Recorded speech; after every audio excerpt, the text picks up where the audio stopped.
about you to start with, Dave, but you know. Oh, thank you very much. Yeah, there we go. Start as you mean to go on. Right, cool. It is that time. We are starting, and folks are signing in. Lovely, lovely.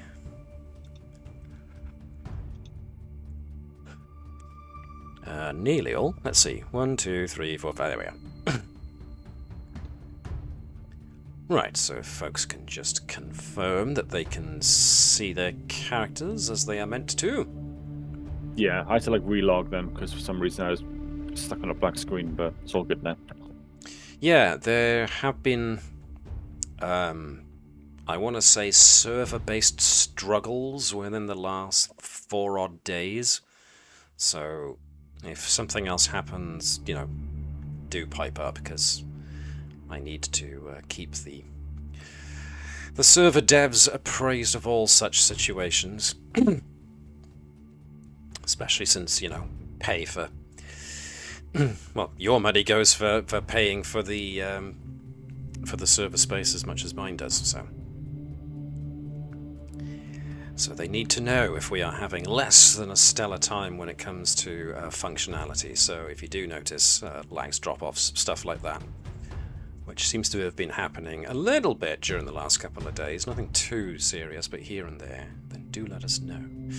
In that regard, if folks can confirm that they can see their character sheets, and those who want to hear Sirenscape have got something playing, that would be great. Yep, definitely can see my character. Nice. Everybody else good? I mean, what I should say is, anybody having problems at all? All good. All good. Okay then. Well, folks, excuse us for all of a couple of seconds, and we'll be right back with you.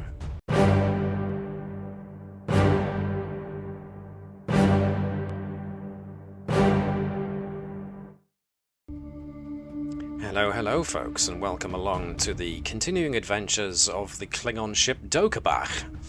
I am MJ the GM, and I will be your games master for the next couple of hours, and with me are the crew of the Do Qe'Bach. Now, technically we are on a Klingon ship, but I'm going to default to the Starfleet layout here because it allows you to see a bit more. So here we are. With me are the crew, and as usual, we are giving Chris his plug. Take it away, Chris. Thank you. Sorry, the dog decided to kick off in that exact moment. Yeah, so same as always for me. I'm actually very much working now full steam ahead on the Dragon Quest. The next Dragon Quest video I'm doing, it's going to be sort of like I've sort of already said it now on another video, but it's going to be a video not only of Dragon Quest 3, but also looking back at 1 and 2 again. I have done those videos before, but they've remade the games since then, and the remakes are better. So I'm going back and I'm looking at those remakes. In the meantime, I did a podcast as well. I was a guest on a fellow called Watersurf's channel, where he just sort of showcases smaller creators. So I had a conversation with him for like an hour or so. So feel free to swing by and have a listen to that if it sort of strikes you. Shall do. Nice. Didn't ask you any embarrassing questions, I hope? No, all good. Didn't ask you for your PIN numbers or your bank account, stuff like that. Nice. No. Not that I'm aware of, he says. Okay, cool. No, I'm jesting, of course. Going up in the world there, Chris. Proud of you, boy. Thank you. Thank you. It's it's a good excuse to get me stuck back into the game again, really, because I'm very bad at being consistent with it. Well, you make do with what time you've got. Far be it for me to criticize anybody for time management. In any case, enough about us. Let's get on with why we were here, which was, well, if we cast our minds back not long ago, the crew of the Do Qe'Bach had been put forward as part of a fleet that was going to the Candidate 3 system in order to stop those pesky Romulans from trying to raid all the ancient technology that was in that system. Now, the Do Qe'Bach didn't exactly get off to a flying start because they weren't or they became immediately aware of the problems in system with gravitational anomalies and other such phenomena that caused not insignificant damage to the ship. And so the Do Qe'Bach crew had to fight against a fleet of Romulan warbirds, or a flotilla rather than a fleet, I should say, of Romulan warbirds, with their ship already damaged. So I have to say, it was a hell of a performance. You pulled it off and then some. Now, one of the Romulan ships was apparently a friendly, whatever all that was about. You never actually did get a complete picture of what was happening because the traitor Romulan ship sent you a message early on which had the identifier of Sigismund, but that was all you got, and because they assisted you with the other 3 Romulan ships, that warbird then promptly turned around and left the system. So, and then you had your own little issue to deal with, which was essentially you were all asked for help, essentially, from a being from apparently the other side of some kind of spatial rift, where you were each individually asked whether or not you wanted to help this alien entity, whoever they were. Which they asked for help by extending their hand to each of you, and also in a macro sense to the ship as a whole. And you did all, to my knowledge, accept the offer of helping somebody. So it was the IKS Do Qe'Bach itself, with all of its crew, that got pulled into an alternative dimension, leaving the rest behind. And that was essentially where we put things on hold for a little bit, and that's why we're coming back to the Do Qe'Bach crew, because you have just moments ago been drawn into this other dimension, and we will deal with the consequences thereof in just a moment. But before we do, you do all, well, you should all, let me check on this. All of your Klingon characters have been given 4 glory, or acclaim as it's also known. Ba-doop.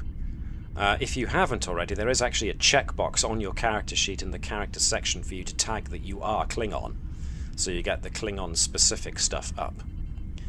So if you're not seeing it, then on the character tab of your character sheet there should be a little checkbox next to the word Klingon, so if you engage that, it should give you everything you need to see in regards to your Klingon character, or at least parts that you can fill in. Yep. If you need information on House Krell, I can hand some over to you now. Give me a second. Yep, all players are owners. What were you going to say, sorry? Just saying, is it a 4 glory, you said? 4 glory, yes. 4 glory. Everybody got 4 glory. Nice. Nope, Tre'gok's got 0 glory. Well, put 4 in there then. You make your own glory. No, that was what we assigned at the end of last stuff. I do believe everybody got an adjustment and 4 glory, and of course bragging rights, as I noted, because you took on that many Romulan warbirds by yourselves. So if you want... And survived with a very crippled ship. Well, exactly. It was pretty beaten up by the end of it. For stuff on Housecast, status, legacy, I mean, if you want to consult the notes on House Krell, you can find them in the journal section of the interface, which is essentially the icon that looks like an open book. Anybody not know what I'm talking about? Excellent. So somewhere in that list of stuff there should be a note for Klingon House Krell that you can just open up and have a good old look at some of the information in there if you feel that you need to fill that in on any of the available inputs on your character sheet. Either now or later, doesn't really matter. Now, it's a new episode technically, so everyone should start once again on 1 determination. If you don't have 1 determination, then regain 1 determination. And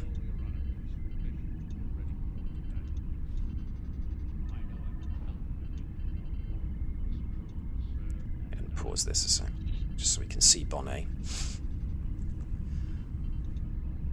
Same for Bonnet, she seems to have used a determination. We're on a new episode, she gets it back.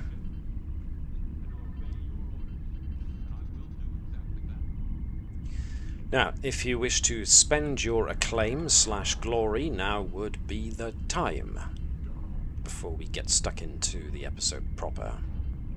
So, if anyone is lacking in any Orders of the Batleth, which is the equivalent of Legion of Honor, or anything else, I think I'd like that. Same. so now would be the time to get it, because I believe Order of the Batleth. Where is that? I got the Order to Kalis. Hang on a second. Oh, I see it. It's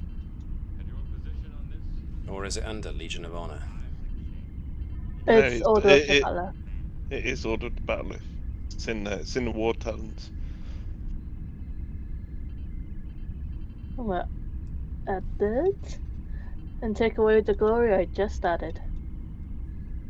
Yep, so it should cost you the exact amount that you've just accrued. Oh yeah, I found it. It's under 1st edition. Is that okay? Sure. Okay. Boom. It's essentially Oh, the same there we thing. go. Okay. Did that work? Did I do this? That explains why I couldn't find it either. Oh, Yeah. Kill it again. There we go. Boink! Yeah, I see it. Yoink. Spent. Everyone realised that they were short a certain something now. Oh yeah.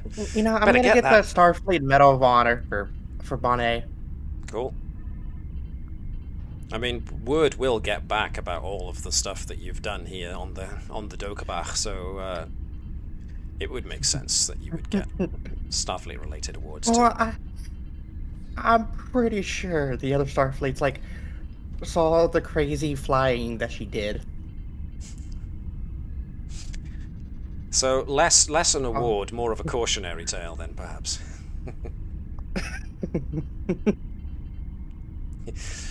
They hold her up proudly in front of all the new recruits, going, This is some of the craziest flying we've ever seen. Look upon this and remember these 3 words. Don't do it. Don't ever get stationed on a Klingon ship. They change you. You will be changed. Okay. Groovy. If everyone has spent their glory / their acclaim, more or less, one would imagine more or less on the same thing. Yep, pretty much everybody has spent it all on the same thing, so that was easy. Groovy. So, let's get to it. You have just accepted the hands offered to you, and a great, big, enormous blue hand emerged from the rift in space to pull the Do Qe'Bach in, and so you wonder what's going to happen next, as all of a sudden everything goes crazy.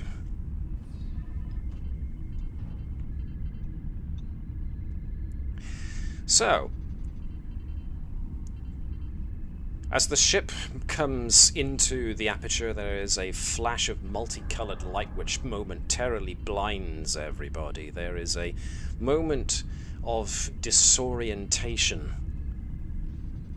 as you transition from one place to another, and then there is a massive lurching of the ship. There's the sound of things breaking and cracking and in some places exploding, and when you all finally get your vision back, you realize that you are still on the bridge of the Do Qe'Bach. It's just that it's taken a heavy amount of damage.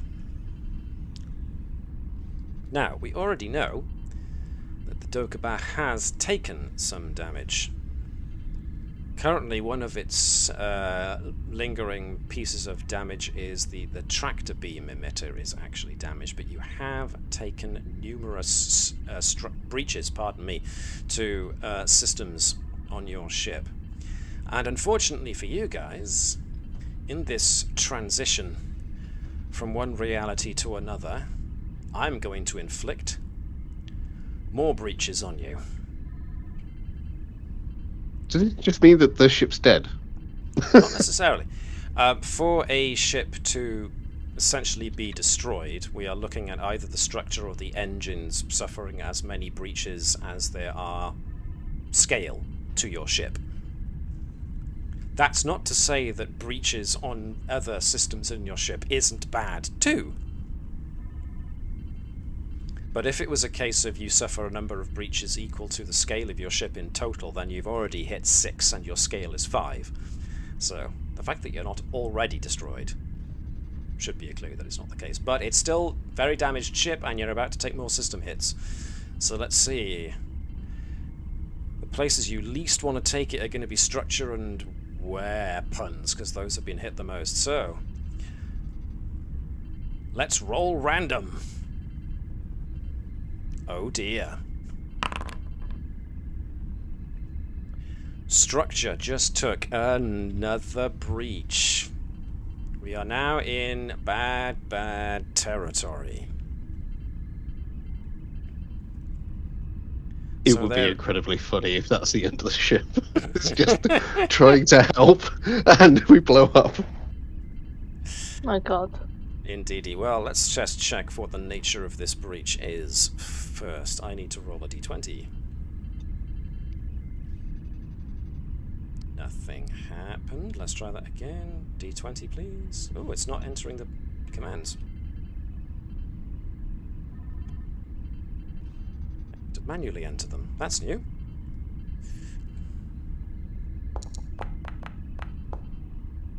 I got a 5, which is what? Oh, structural integrity again. I'm going to say, since you have suffered numerous structural integrity problems with your ship, your resistance has now gone down by a commensurate amount. Right, and just to spread this out somewhat, which deck?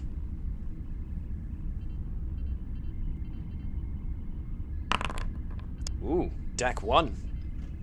Now, luckily, the way a Vulture-class attack cruiser is laid out doesn't mean that deck 1 is the bridge, as it turns out.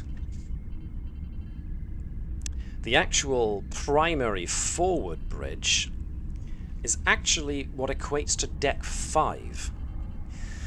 A Vulture-class attack cruiser is laid out in a kind of a curious way. The highest point on the ship is actually at the rear of the ship. So one of the first things on that first deck essentially is going to be the aft photon torpedo launcher and the aft tactical bridge. This is so very Klingon.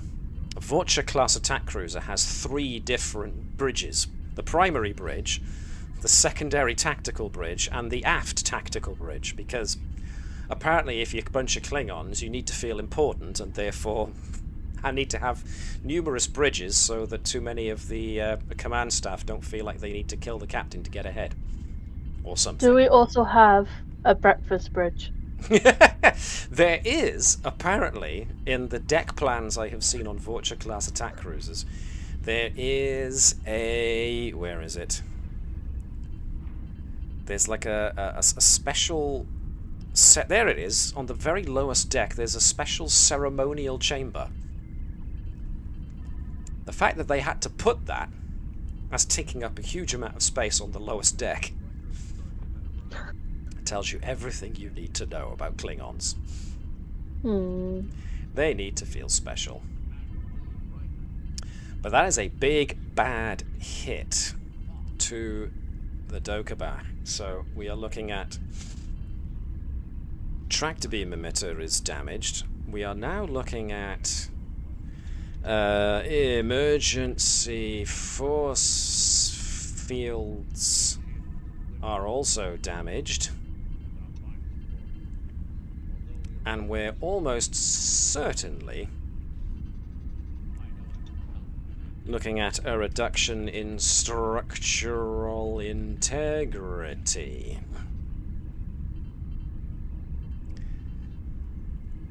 So what could possibly be the next system? Hold on to your butts, folks. Oh, shoot. Right, I'm not doing that again. It seems to be very much favouring that, so I just want to make a different roll, because this is getting a bit too samey. I'm going to try one more time and see what it does. Engines! That's better. I mean, not better, but it's different.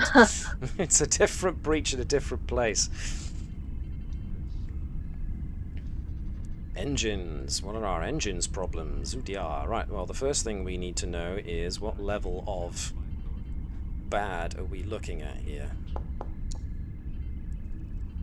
10, which is primary offline switching to backup.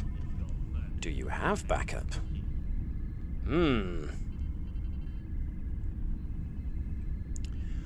Okay. So engines are offline, switched to backup.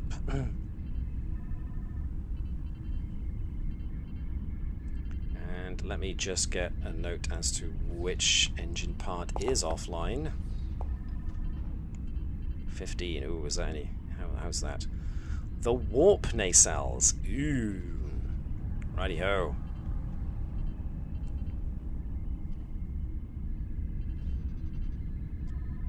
Somebody choose a nacelle, starboard or port? Port. Port.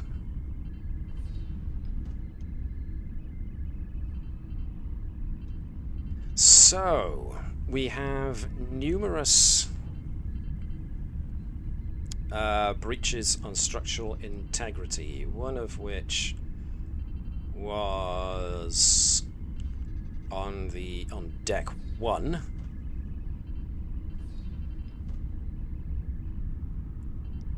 Let me just note these down.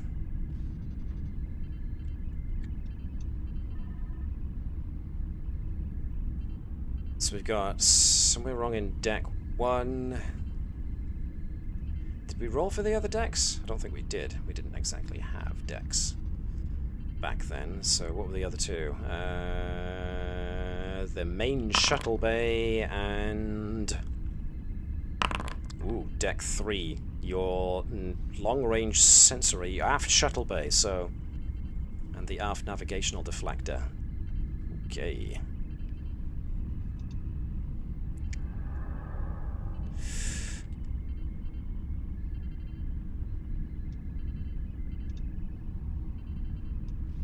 So you've lost a good couple of bits off of your ship's rearmost top section.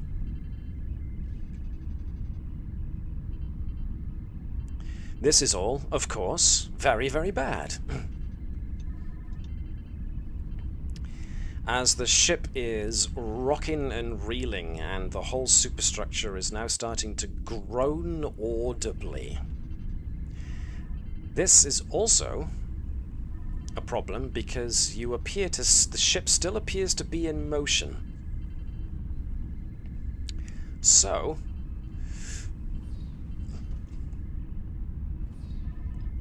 What would you like to take care of first? Shields? Shields. The, What the shields? escape pods. Well, Klingons don't have There are escape none. pods. Alright,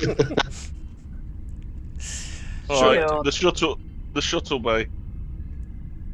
You need to be able to get off the ship somehow, yeah? Yeah. Why? Well, the one thing I did notice about the Vorcha layout is that you have... There appear to be 2 aft shuttle bays and a forward shuttle bay as well as a main shuttle bay. So Vorcha actually have quite a few shuttle bays. 2 forward, 2 aft. Then. Fantastic. Which makes sense. They've got a small craft readiness of 4, so if you've lost the aft shuttle bay, you still have the second aft shuttle bay and the 2 forward shuttle bays. But yes, your ship is badly struck. So actually, this is something else I need, I would like for you guys to do. I would now like to import a rules suggestion from the module that was released some time ago, the Federation Klingon War Tactical Campaign Guide. Some of that is, of course, not entirely... there's a word for it, I can't remember what it was, applicable, because we've come through that, but some of it is quite interesting, like casualty reports. Let's face it, the ship has been through a lot and has been bumped round a good deal, therefore the probability of people getting injured or killed by things blowing up and getting sucked into space as hull breaches erupt around the ship is highly probable. So what I would like to do is for senior officers who represent a department, so we're looking for con, we're looking for engineering, we're looking for tactical, we're looking for science and or medicine. As far as Dr. Oketha is concerned, they can be the same thing. Need you guys all to roll me a 6-sided dice, a d6, to see whether or not someone from your department was injured or killed. So, who's going? Oh, here we go. What would my department be? Well, you're the captain. You're in charge of all departments, so I don't know if you want to take... Dave, which department was Dr. Oketha representing there? Science or medicine? Medicine. Medicine. So if you wanted to, Connie, you could have doctor. Captain Qe'Bach check for science. Or ops. Okay. Ooh. See, I'm the con. I don't have a department. Yeah, but you're kind of head of con, so I'm going to need you to roll anyway. You're the chief helm officer, so you are technically in charge of the con department, which includes the guys who take care of the navigational deflector. Okay. It's standard issue for Klingon ships to have like call centers below deck anyway.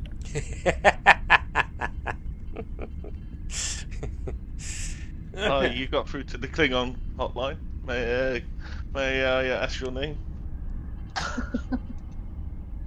Right, so a lot of good news. As far as medical department goes, there was 1 injury. As far as science, there were no injuries at all. As far as the con department, there were 2 injuries, which makes sense. The rear portion got a good structural shellacking, and it makes sense that someone in the area of the aft navigational deflectors probably got hurt. Unfortunately, in tactical / security, and it also looks like in engineering, we lost a pair of crew members So we have had crew death. So 2 Klingon warriors have now gone to Sto-vo-kor.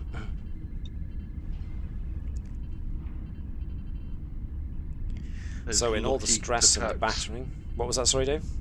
I said those lucky... I was trying to swear in Klingon. I'm sure there's an English to Klingon translator dictionary out there on the interweb. You can always. I'll find it. So yes, the bridge is a mess. You've got casualty reports coming in from places, even 2 fatalities in 2 different departments, both in tactical / security and in engineering. So 2 warriors are going to have to be put in the morgue, whereas the doctor, or at least Dr. Oketha's medical department, are going to be receiving a number of people who are injured. You do work.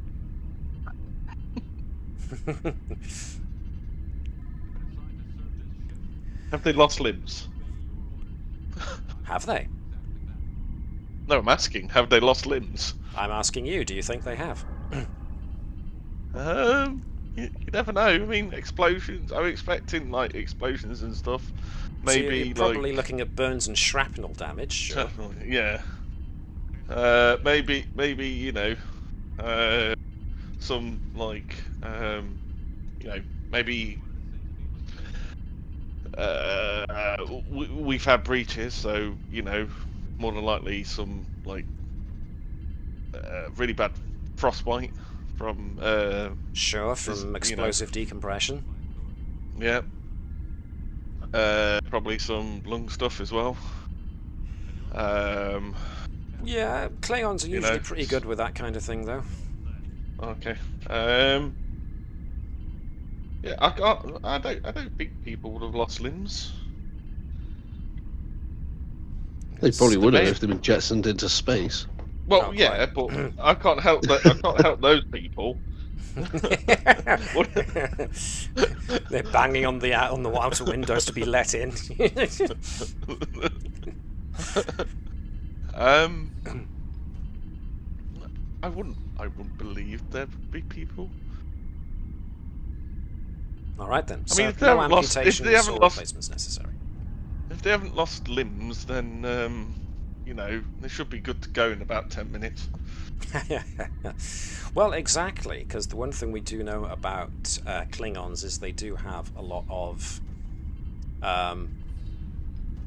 like backup organs in their bodies. So yeah, your analysis is not incorrect. Some wounds, even if they are over damaged organs, Klingons can actually survive a fair amount of physical trauma. So yes, they could be put back to work pretty soon. I mean, Dr. Oketha was back to work, you know, 15 minutes after she lost her arm. So exactly, and she's never let anyone forget it. No.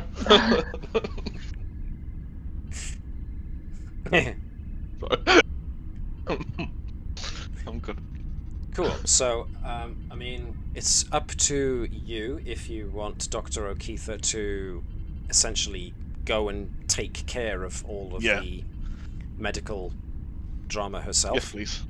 Okay, cool. So that's what she's often doing, is in sickbay, essentially poking and prodding folks to get them back up in working order. I mean, you are talented enough in that area that I don't think we need a role, but if you want to make one anyway, just to bring some momentum in, that's up to you.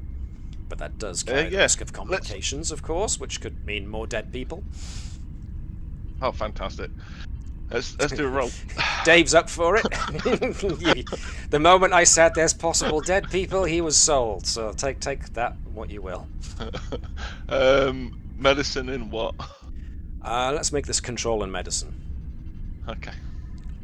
I am not going to give a difficulty. I just want to see what level. That's essentially difficulty 0. Medical procedures Sure. as a focus. Yep, these are standard ship-borne, ship-related injuries, so that would suggest... Well, blimey. Oh, there you go. There we go indeed. 1, 2, 3. So Dr. Oketha already very good at looking to get people back on their feet. This isn't a quick process, I hasten to point out. There will be minor injuries flooding in from all around that Dr. Oketha and her staff will just probably give a quick look at, seal with a dermal regenerator and send them back on their way. But there will likely be some more serious injuries that need to take a bit more time with, so for the moment Dr. Oketha is otherwise engaged. Yes? Can I ask, is the medical staff who got injured, how badly injured are they? Injured meaning they need to be seen to, and they won't be able to attend to their duties until they are properly fixed up. So it depends how you want to prioritize. Can I put patients next to them and get them to do stuff whilst they're being patched up? Yeah. That does seem very on point for Dr. Oketha, so yeah. Tell you what, you two share the bio bed. You fix him while I fix you. How's that go? Yeah. That seems very on point. I will definitely I haven't got enough medical that. Staff. You know, budgeting. Shit. I've only got so much to go around. The captain didn't agree to the additional medical budget, so no. So we're making do with what we got. Captain says, "Why do we need medical?" Just don't get hurt. Exactly. Yeah, exactly. What kind of Klingons are you if you just can't get straight back up? Speaking of the captain, you have a pretty badly damaged ship. And you are in you don't know where. So what's your first priority here, Cap? Fix the ship. Get the shields up. Which bit? Ship part. All of it. Just broadly gestures. Everything! Everything. Yeah. If shields is important, then at the moment, your shields are pretty much at what is close to 60-something%. I think. My maths is probably off there. Let me quickly note. But yeah, I'm not gonna try. Can I ask a question? Sure. What vital systems have we lost? Your port nacelle's gone, is offline, so you've lost warp speed. That may also affect the integrity of your warp bubble, which could be what's putting extra stress on the superstructure. Then that's probably the first thing we should actually fix then. But bearing in mind, you've got a lot of structural integrity damage. So, depending on what's outside or what's not outside, you have a lot of cracks and bends in the overall skin and bones of the ship. Will a hammer fix it? Sorry. You can tell I have Lieutenant Shilatha, really Chief Engineer. Will a hammer fix it? Yes, just go outside now and go fix it. Just knock out a couple of the dents, it'll be fine. Blesk and Tavish could do it with a hammer. I'm sure. But where are they right now? Oh yes. Enjoying here. Enjoying the easy life. Not being in an alternative dimension where the ship is now falling apart. Yeah. So what task would you like to prioritize first? Shields, engines, structural integrity. Okay then. Structural integrity, shields, then engines. Sounds good to Alrighty. me. Yeah, it sounds If good our to me. scanners are good, then maybe we should do a cheeky scan just to see if anything is close by. Okay. Well, Dr. Oketha at the moment is elsewhere doing stuff. So, I mean, you have a choice. Let's see.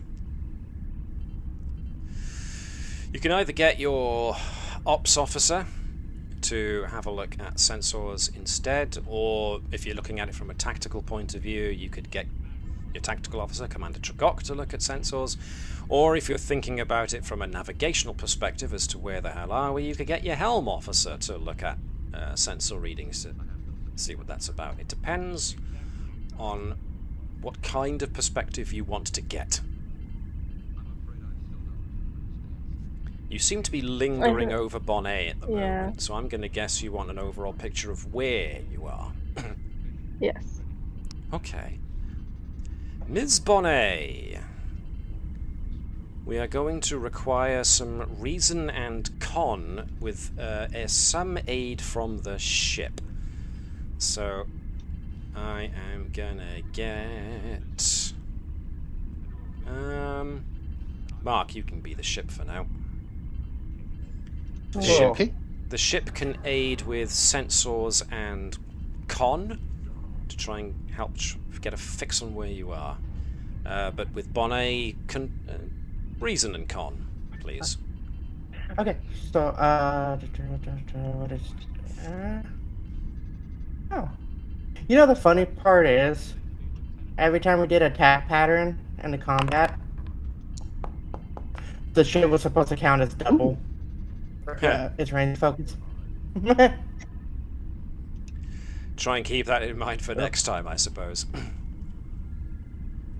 Yeah, let's see. So the ship's sensors are already doing a good job.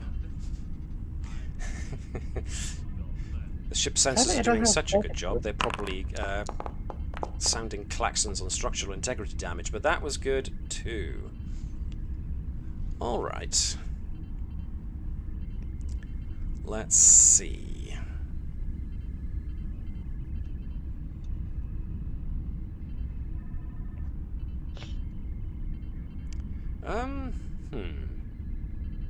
Notes. What's the most applicable thing here? Aha. Alright, I'm going to change the view ever so briefly.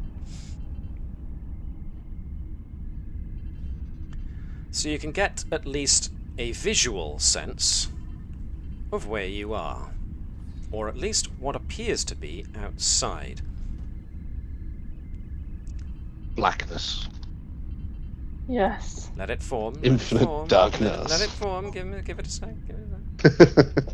Oh. That's not funny. Shiny. So, navigational sensors are reporting all sorts of weird. The navigational computer itself is having some kind of crisis. It is trying its level best to figure out anything close to familiar. And just when it thinks it's pinpointing something, it seems to change, and therefore it loses the one familiar note it was going to lock onto in order to get something it could recognize. So, at the moment, the navigational deflector is having something of a conniption fit. You're getting some random readings back that you can't make sense of. Some numbers that seem to look like something like a reading, but yes, we are definitely not in Kansas anymore. The one thing that you do seem to note, however, is that space, as your navigational sensor array can currently figure out, encapsulates a very limited area around your ship. Beyond that, the navigational sensor array doesn't have a clue what to make of it. So at the moment, you appear to be trapped in a bubble, maybe, of some sort that swirls with. I mean, if you turned on the viewer just to use visual sensors, it's like it appears here, just a whirl of dancing colours and refracted light, dancing in shapes and swirls that at some points almost make sense, but then just as quickly don't.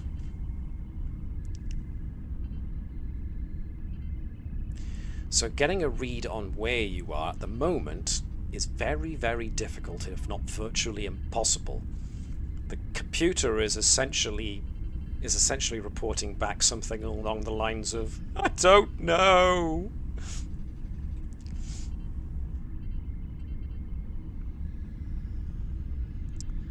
Just fix the ship and let's find a way through this place.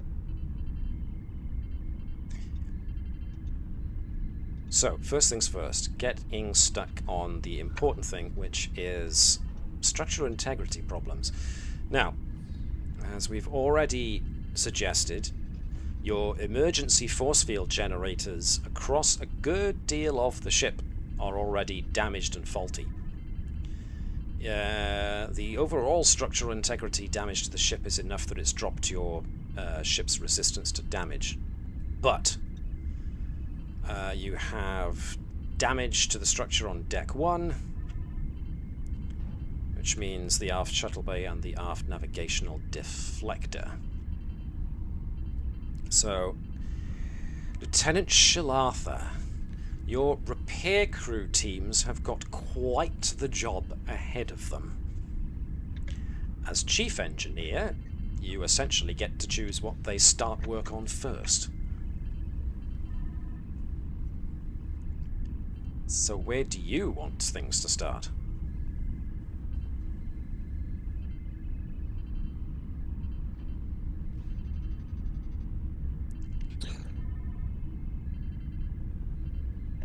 Chris? Yeah, sorry, just thinking. I'd say the structural integrity might be the, seems like the ship falls apart and it renders everything else moot. So this is essentially, I mean, Lieutenant Shilatha herself cannot take sole responsibility for propping up girders, welding breaches shut, and taking a hammer to the dents, as it were. No. You have to start seriously coordinating with all of your repair crews. So for this, I am definitely looking for a presence and engineering role. Cool. Presence But engineering. you have an advantage there in that you do have the chief engineer role benefit. So when you attempt a task to perform repairs to a starship or attempt to push ship's capabilities, you may spend a momentum to re-roll a d20. So you have that in your back pocket if you need it. Cool. I'll also use the focus for system maintenance and repair. Sure, if sure. That's all good. See how this goes. Ooh. Well, I'll use that brand new Order of the Bat'leth, I guess. It gets immediate use. So what about your trades? You can re-roll a d20. You can re-roll it actually if you spend a momentum. Yeah, so it's up to you. Yeah. I guess I can do it. I can do it either way, can't I? I guess. So You I just could. have that trait then for later. So I'll stick with the Order of the Bat'leth for now. Okay, but you'll save the other thing for later. Okay, noted. Okay, so someone almost makes a mistake and opens up a bulkhead before the area beyond has actually been properly sealed and is ready for maintenance. So at least one of your possibly concussed engineering repair teams nearly gets themselves and whoever else was with them sucked out into space, but thankfully someone else on their team was quick enough to note the problem. So that was a close one, but one success. This essentially means that a lot of your repair crews are going to need to spend a lot of time getting the structural integrity back up. So it's not that you didn't succeed, It's just that this is going to take time. A lot of time. So...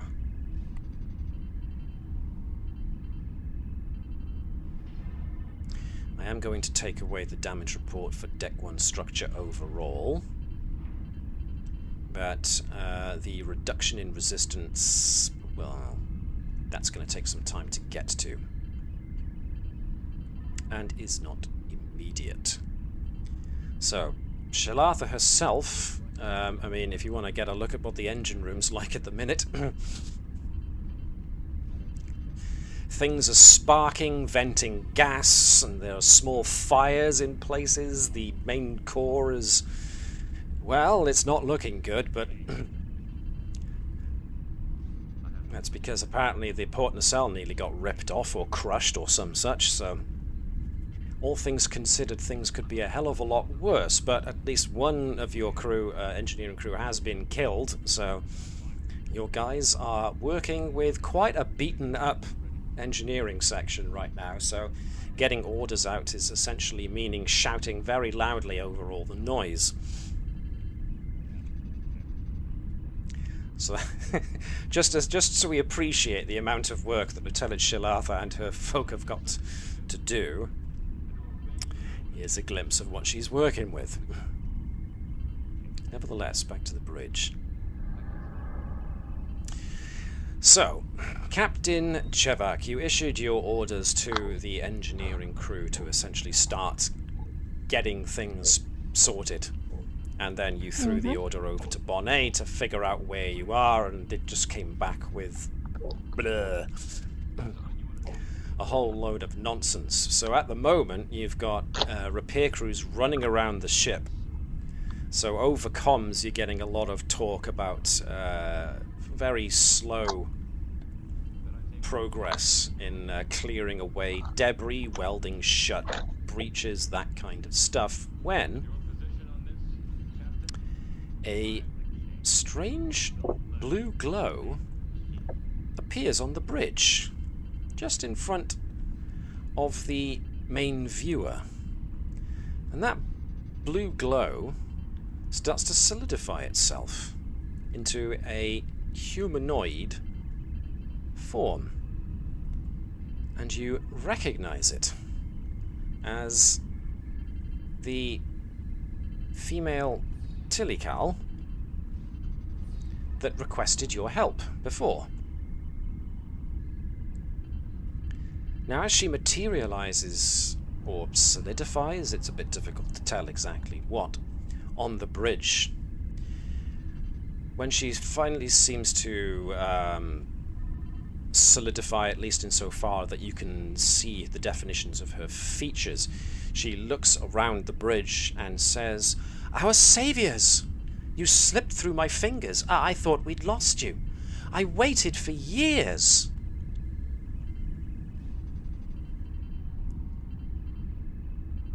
You waited for us? Hurry! We have to leave this, as if she didn't hear you, and all of a sudden, she fades out again.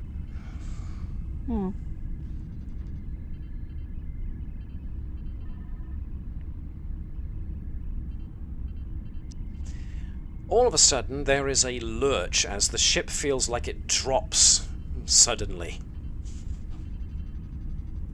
Bonnet, upon consultation with external sensors to see what the hell just happened, you have to check that the external sensors are working, because what you can see on external sensors is the ship is going down rapids, as in water. There are rocks and trees on either side of these swiftly flowing rapids, and it seems that the ship is going right on down them at great speed.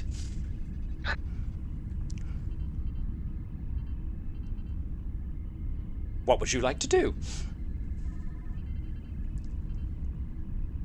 Captain, I need more wine. Why is it it never stays on my character? That's fine. I thought it was you. That's fine.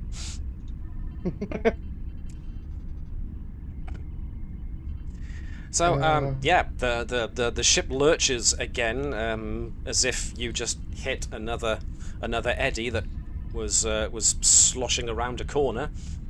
Everyone lurches to one side all of a sudden. Captain, I have no idea what's happening. Either the sensors are messing up, or I'm not drunk enough for this. Not drunk enough, I see. Captain Qe'Bach. Yeah, if you want to see what she's talking about, you're going to have to consult external sensors yourself. I'll do just that. Someone crack open a window!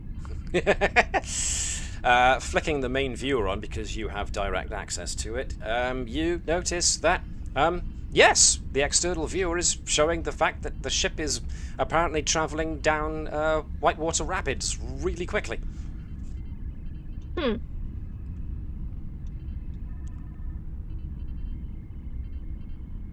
Just Anything? Just The ship's heading for a rock. There's a big rock coming right up. Bonnet, steer us away from those rocks, and check the sensors again, Commander Tre'gok, to see if anything has changed. Who wants to do their bit first? Tre'gok, check the sensors, or Bonnet, try and steer the ship?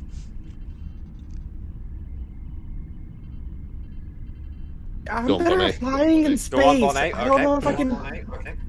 I don't know if I can steer a ship in rapids. You could This try is with a not a controlling boat. con. it's like in space, but only 2 dimensions rather than 3.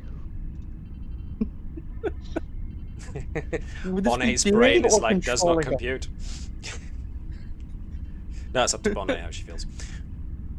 How does Bonnet feel about this, besides feeling that she's not had enough to drink?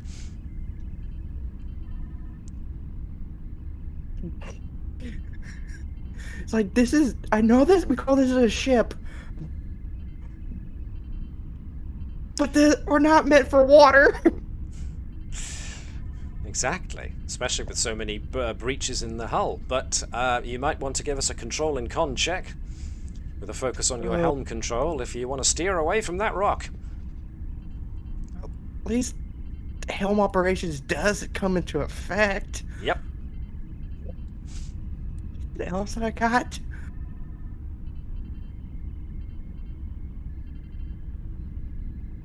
Alright, we'll just go with that for now.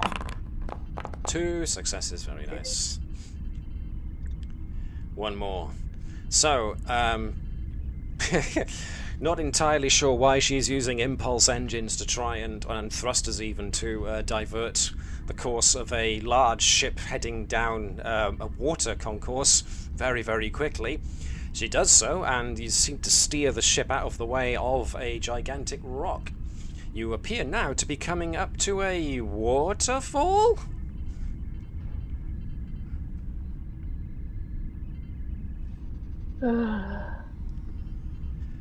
Does Tre'gok want to check those Shilatha? sensors now? Sorry, what were you going to say, Connie? Just fly, it's a ship. We don't need to navigate, just go up. Shilatha, how's it going with the fixes? Well, the chief engineer can tell you how the fixes are going. They're going. Can we just like use the waterfall to try and like at the very least glide to somewhere a bit safer than save this white knuckle ride we're on at the moment. So use the air we're going to get from the waterfall to try and like set down somewhere, like a controlled descent, falling with style, that kind of thing. Yep. I'm hearing stuff from the medical bay that everybody's having mass hallucinations that we're on a waterfall. Yep. Okay. It's probably something in the air. Is Dr. Oketha just shrugging it off? Yeah, you're probably just mass hallucinating stuff.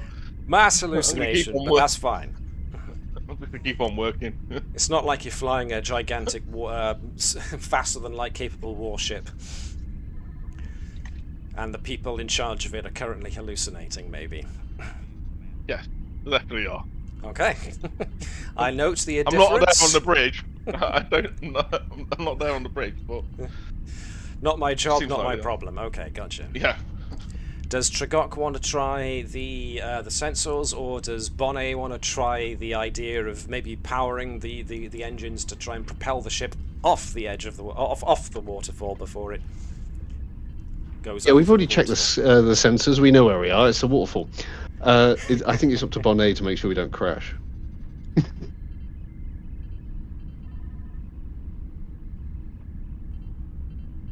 Okay. Daring and con, please. Mhm, But I will mhm. allow you to be assisted by the ship, which will be a job for Connie, please. Okay. Let's Definitely gonna go have with it. engines and con from the ship.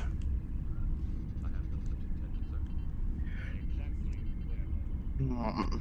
Whatever Bonnet thinks she wants to put into this. Let's see. What do I want?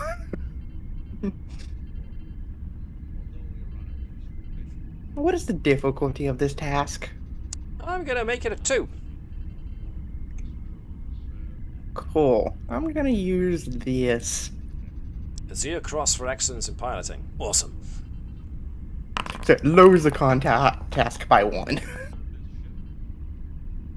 Down to 1 then, so already the Do Qe'Bach itself is lending that assistance, so the 2 over and above what you needed is in there. So, you throw additional power into the engines to give it a hefty old boost, which means as you come up across the lip of the waterfall, there's a surge and the ship glides over the edge. Everybody feels gravity leave them somewhere far below. And you feel for a moment as if the ship is just starting to come down, and then the sensation passes. And external sensors are showing nothing at all except swirly colours. Mass hallucination.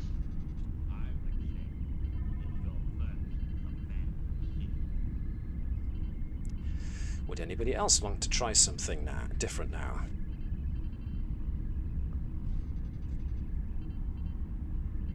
Captain, maybe we should just shoot at the hallucinations, see what happens. Yes. Shoot at them. I'm not there, by the way. Dr. Keeper's not there telling you to shoot stuff. Commander Well, Tre'gok, if anything goes wrong, our structural integrity cannot take this. The Tre'gok, preemptive strike. that's when on your tactical sensors you read an incoming Romulan warbird. Hey, we should have shot. the Romulan warbirds are approaching. They appear to be coming up from your aft section. As in, they're coming up. Well, I'd say turn us shoot around. us up, but we can't. But turn us around so we can shoot. Give me an attack pattern. Does Bonnet comply? At this point, can I just ram the shit out of the warbird? Well, I that's asked for an attack pattern, and that is an attack pattern. okay. Hold on. Holding on. You're gonna ram a ship which has got structural damage on it, really bad structural damage, into a warbird. Dr. And then Oketha shoot. is hearing all of this over comms, by the way. So, you know. What are you lot doing? Hallucinating. You said so yourself. It sounds like you're all hallucinating up there, so don't do anything.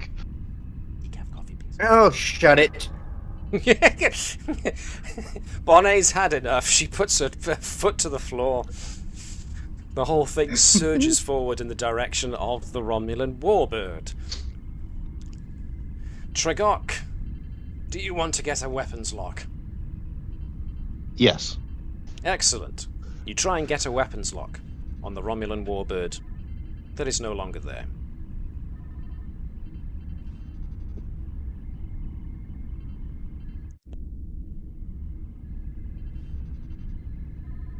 Captain, the Romulan warbirds disappeared. They must have cloaked. Shall I still fire?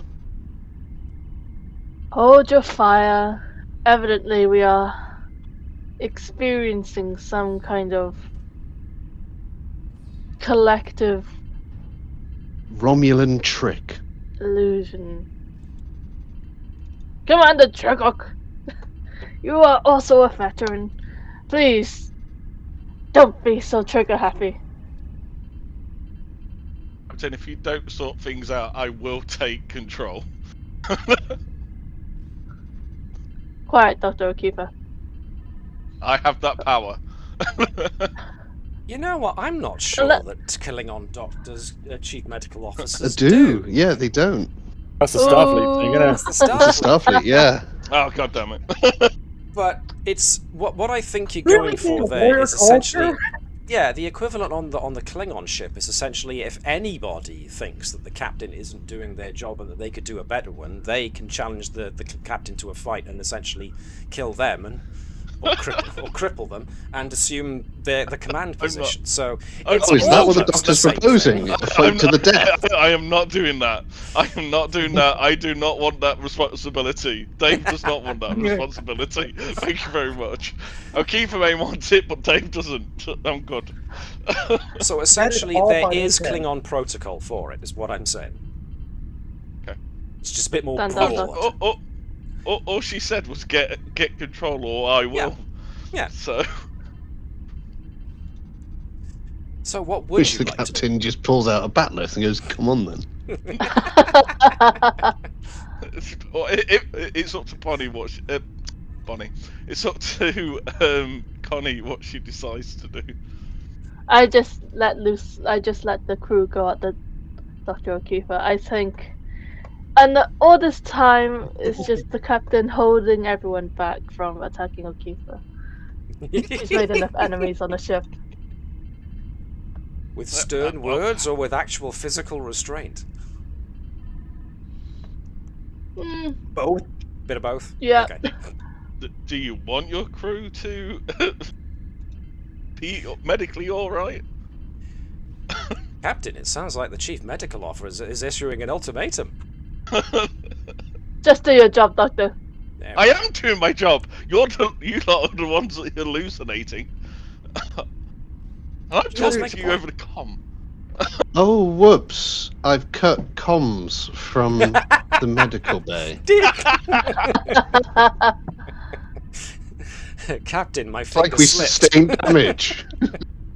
I can't repair it, Captain. I'm very sorry. I'll focus on the scans. What an absolute shame. Woof. At this point, sarcasm isn't only being used; it's being abused. Criminy. Okay, if you want to use the sensors, then the ship can and will assist. I will give Dave the opportunity to be the ship, giving us sensors and science this time, which isn't the ship's strong point. Tre'gok, your science isn't awesome, but it's going to have to be. But you can get a helping command from Captain Qe'Bach. Assistance, Captain. So the ship assists with 0 successes, which is unsurprising. A, it's battered, and B, it's not a science vessel.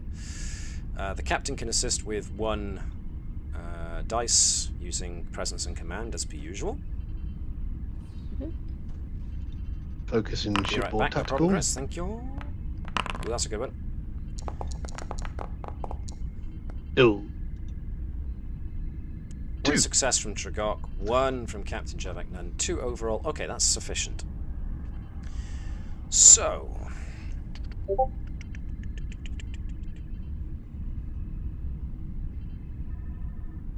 have we got going on here?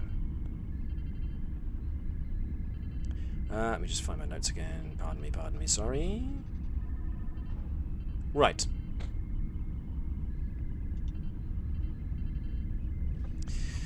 The sensors return that the ship is surrounded by a type of field. And a similar field appeared moments ago when the Tilikaal female, Ashtamalia, appeared on the bridge. The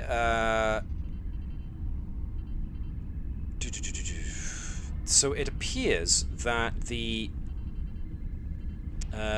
ship is surrounded by some kind of bubble effect, like I noted before, but overall there appears to be something going on where the bubble is providing a framework within which the normal 3 dimensions that you're familiar with can exist, which suggests that outside of this bubble those dimensions do not exist. But worryingly enough, sensors detect that there are background electromagnetic fields within this pocket universe, this layer of subspace. And these electromagnetic fields are passing through the ship and the people within it. And they appear to be causing, as well as minor system failures, they are also affecting people's brains, which could very well be explaining what's happening with these weird hallucinations. Now, the actual long-term effects of this, you don't know. You would have to get your chief medical officer to examine. But it's as you are considering all of this that sensors once again give an alert in that something else is now starting to manifest on the bridge. At first it's just a column of dark roiling smoke, but within it there's a hint of the kind of energy sparkle you see when a transporter beam is engaged. But it's almost like it's happening in slow motion.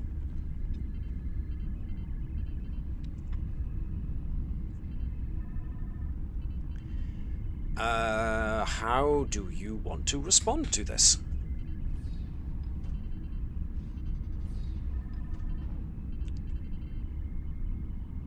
Captain, so we try and find out where the entity is beaming from? Yeah. If that's what you want to do.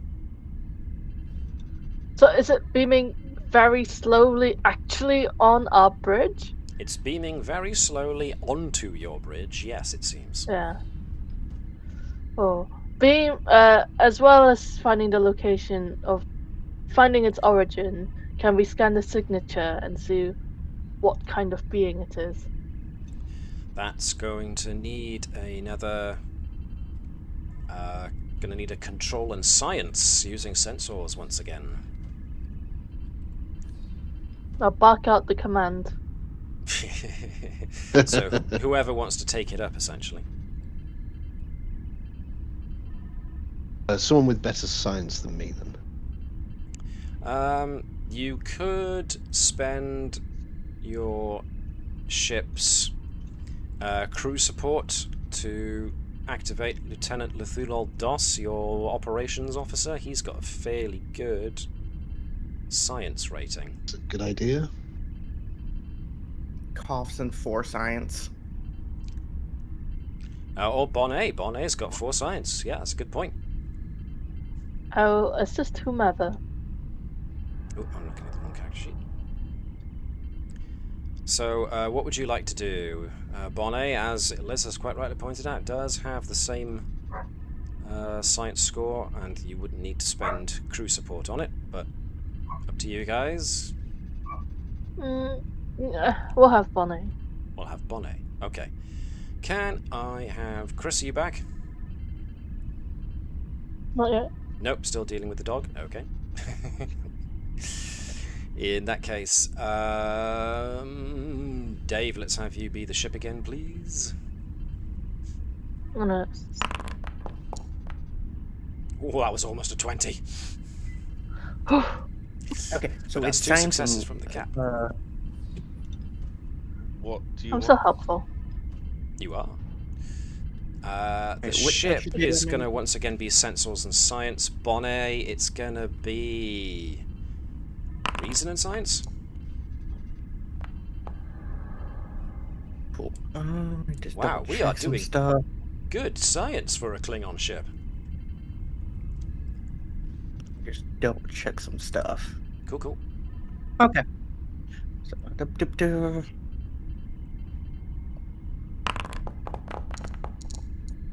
Whoa, that was a good one. 3, 4 overall, my goodness. Okay. Origin-wise, the transporter beam seems to have no origin, but it's definitely some form of transporter beam. It's starting to materialize right here on the bridge. Initial scans indicate another EM field, another EM bubble, almost in a similar fashion to what happened with Ashtamalia, the Tilikaal, moments ago. But the reading of the life form is certainly different. And slowly but surely, the transporter beam does resolve. And you see a humanoid individual dressed in what appears to be a Federation-issue EVA suit. They stumble, seem to try and get their bearings, then disconnect the helmet to show a Vulcan woman.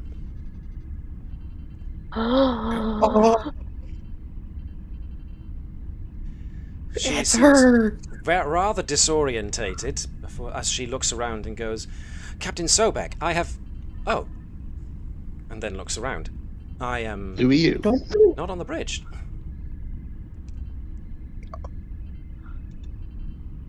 Bonnie remembers her, doesn't she? Quite possibly. Or was it... I think she left. It was she before, gone. wasn't it? Yeah, it was before. Ah. I remember the character, or out of character, I remember her. I just don't Yes. remember her name. Well, she introduces herself to everybody here on the ship. Please excuse my sudden arrival. My name is Lieutenant Turin of the USS Combs. Pardon me for stating the obvious, but I am definitely not on the Combs. No, you're not. We are not That's why familiar. I'm waiting. We are well acquainted with the Combs, but we have not. We don't recall knowing anyone with your designation. I see. May I be so kind as to ask for the stardate?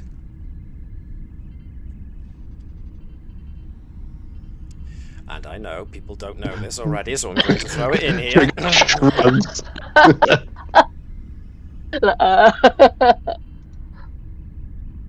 So it's there in Foundry if you want to have a look. Who states it? I think it's the captain. Alright. 50668.3. Turin cocks her head to one side as you can see she's figuring it out. I have missed 1 year, 2 months, and 8 days. May I inquire as to the nature of the Combs, its current situation? It's quite safe under Captain Hopkins. Captain Hopkins? Fascinating. Yeah. Oh, Admiral Tre'gok would be interested to see you. Admiral Sobek. Much has happened in nearly 2 years, it seems. Do you know Why- why you're here? why I'm here. It is difficult to quantify. The laws of this realm are different, and at times quite perplexing. I remember being drawn into an alternative dimension whilst I was trying to buy time for my shipmates to escape. Everything else at the moment is a bit of a jumble. It appears that my regaining a corporeal state means that I am either losing or unable to physically process the sensory information that I experienced during my, well, time here. I am finding it difficult to find words. I feel like I have been here forever, and then you showed up before me.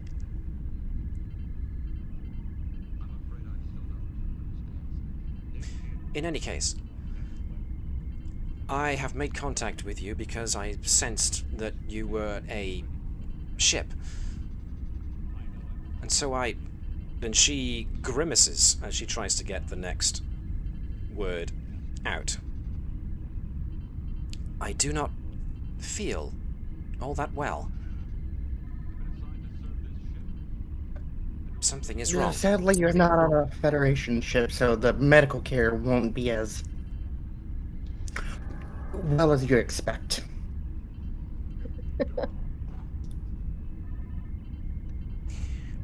Would you like to get the Chief Medical Officer onto the bridge? I think so, yes. Dr. Oketha is summoned to the bridge, and Dr. Oketha sees what she sees. A Vulcan in a Starfleet-issued EVA suit standing on the bridge. She's looking pretty pale, even for a Vulcan. Oh, Oop, you're about to moving move everyone. everybody. Make sure it's just yourself.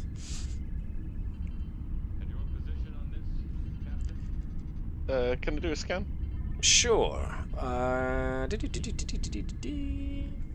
You don't need to roll for it.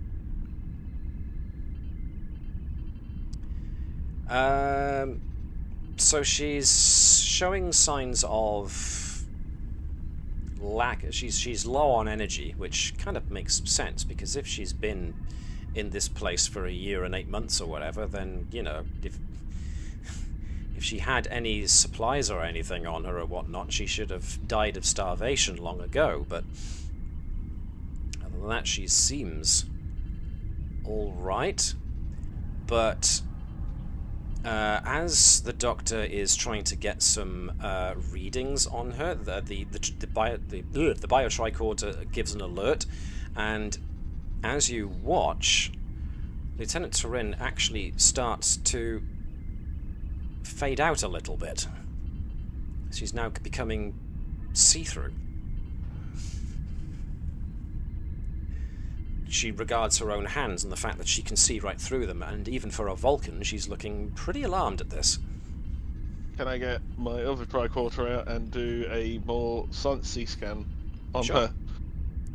It seems, if you can give me a reason and science task, difficulty 2.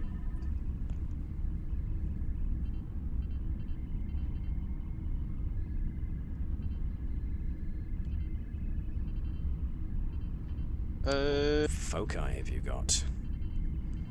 Ooh, quantum mechanics definitely works here. Oh, okay. Wow. Oh, hello. Okay. Big numbers, even a 1. Awesome. Very good. Yeah, so Lieutenant Turin emits her own EM bubble, and that bubble is moving out of sync with the one that you are currently in, your ship. So Okay. her individual field and the ship's individual field are at odds, and she is essentially being pushed out of it. At the moment, there's very little you think you can do about it. I'll tell the captain that. there's a dissonance between the fields, and just as you report it, Turin just plain old vanishes.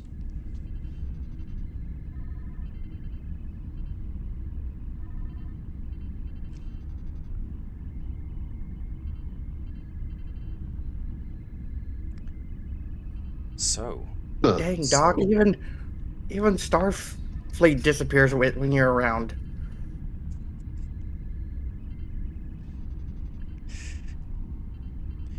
So, according to what Dr. Oketha is getting from all of this, including the sensor readings that Bonnet took, your ship is currently in its own bubble. And it looks like there might be other bubbles out there, somewhere, in the, and I use the term loosely, space, beyond your ship's bubble. It's just that your individual ship's bubble was out of sync with Lieutenant Turin's, possibly also with the Tilikaal Lady Ashtamalia's, which is why they faded out. It was like magnetic poles pushing each other away rather than attracting one another. So.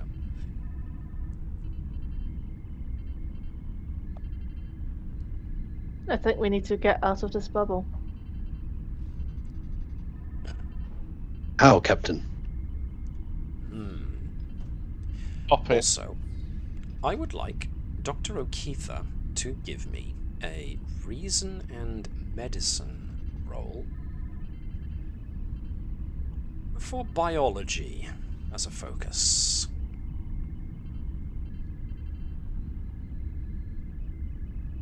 This is only going to be difficulty 1, so you should be good with this.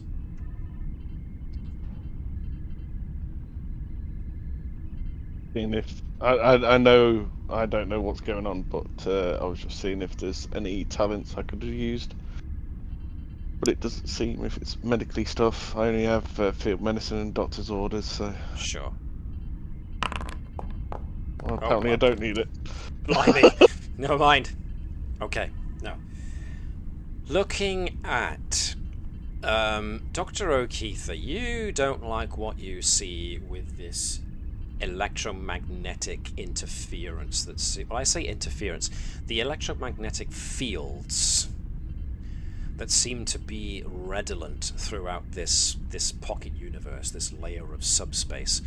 This EM radiation is it seems like it's ambient to the entire domain, and you don't like the idea of what it's going to do long term to a humanoid's physiology.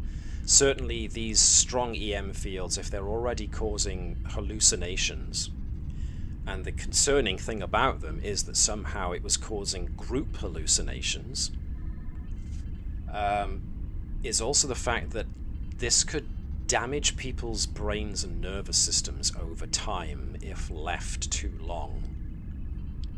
You're not exactly sure how long, but if the crew has started manifesting hallucinations already, then it's pretty much all downhill from here. Unless you can figure out some way of stopping or at least blunting the effect. Sorry, someone was going to say something there. I was going to say, I was only joking about the mass hallucinations. Well, apparently it was no joke after all. So now you have an extra problem. I'm going to turn around to the captain, offer my findings to the captain and what these EM fields are doing to the crew, and what eventually will happen to the crew if a solution is not found, or we don't get out, or if we don't get out of here. So,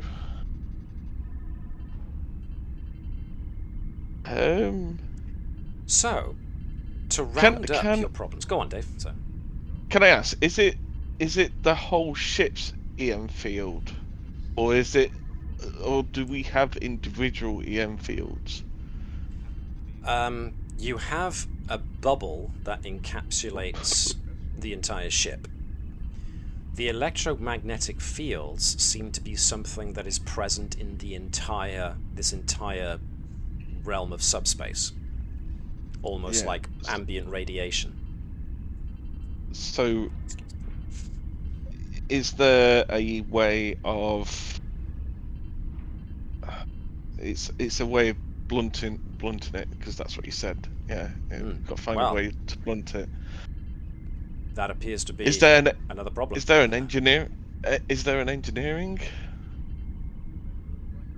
solution to this? Possibly. Shoot the bubble. Well, I did say pop the bubble earlier.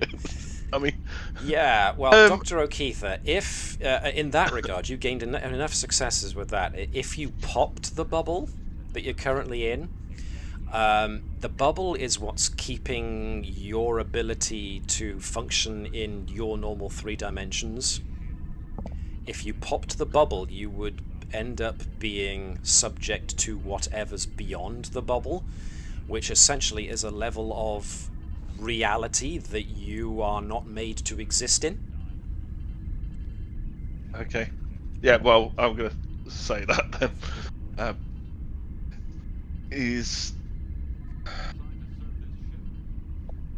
So if I can summarize your problems here. No tractor beam emitter. Emergency force field still damaged. Structural integrity is, well, being shored up, and the dents and rivets being repaired slowly over time, but still a present problem. Your engines are offline and currently switched to backup power only. Your port nacelle is damaged. You have no aft shuttle bay and aft navigational deflector.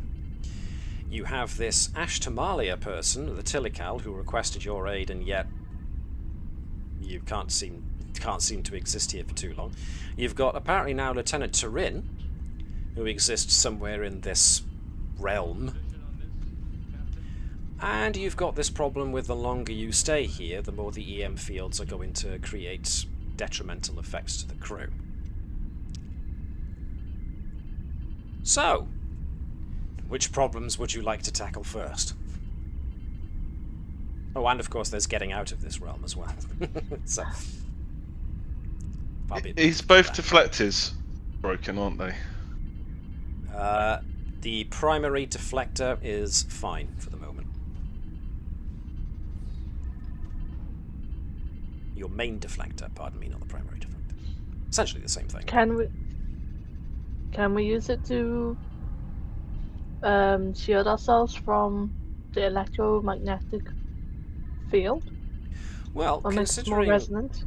Considering the main deflector's job is essentially to push random bits of physical space debris out of the path of your ship so it doesn't put holes in it, the fact that there now aren't any such particles, it seems, to all intents and purposes, outside the ship anymore, retasking the deflector to do something similar yet different certainly seems to make sense. That was what I was going to suggest. So,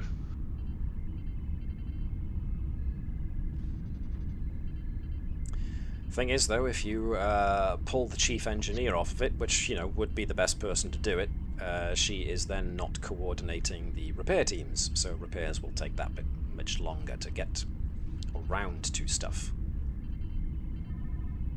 we got anybody else on the crew who's good at engineering? I think we should invoke Cthulhu-Dos. Sure. Tre'gok's got 4 engineering. As does Oketha, actually. Actually, can I ask? Oh, sorry. Go on. I was going to say, and Lol Dos has 5 engineering. Yes. Besides myself. Because his job mostly is power regulation. Sorry, Dave, I talked over you there. Yeah, okay, it's alright. Is there any way for me to give a hyperspray thing to make sure that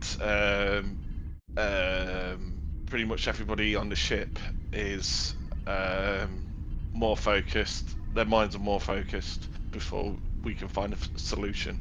Giving them some kind of medical way of... Yeah, just as a reinforcing their temporary... minds. Yeah, Interesting. until we find a way to sort out the... If that's what you want Dr. Oketha to spend her time on, she can certainly research such a thing. It's So up to everybody else. Yeah. Well, this becomes the thing now. If you want people to work on things, they can work on things. But if you take someone off of working on something, that means they can't keep working on whatever they were working on before. Or you can retask people to do what other people were doing before. Like with Tilikaal DOS, you could send him to do, maybe carry on coordinating the repair teams while Lieutenant Shilatha can then be dedicated to doing whatever Shilatha wants to do or is tasked to do. This is the job of a command crew, I'm afraid, is trying to apportion who does what. Okay, Shilatha, you're back on the bridge. Get Lieutenant DOS to coordinate the engineering team. Groovy. I mean, he's not the chief engineer. He doesn't have the engineering-based command,